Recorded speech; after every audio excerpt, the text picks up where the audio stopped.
Iloilo 1st District Representative Janette Garin has tested positive for COVID-19.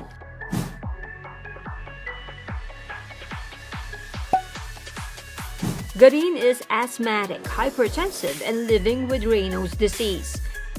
It is a rare disorder of the blood vessels. When a person feels cold or stressed, the disorder causes the blood vessels to narrow.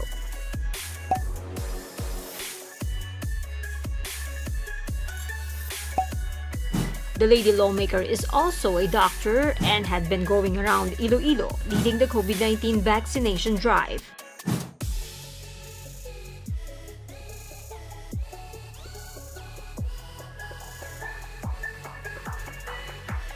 When she announced her condition, Garin shared her COVID symptoms.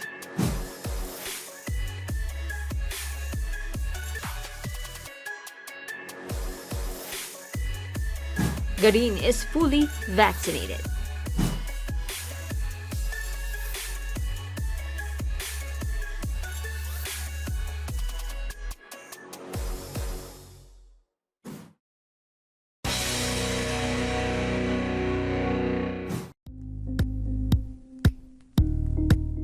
Thank you for watching Politico TV. Please like and subscribe to our channel for more videos.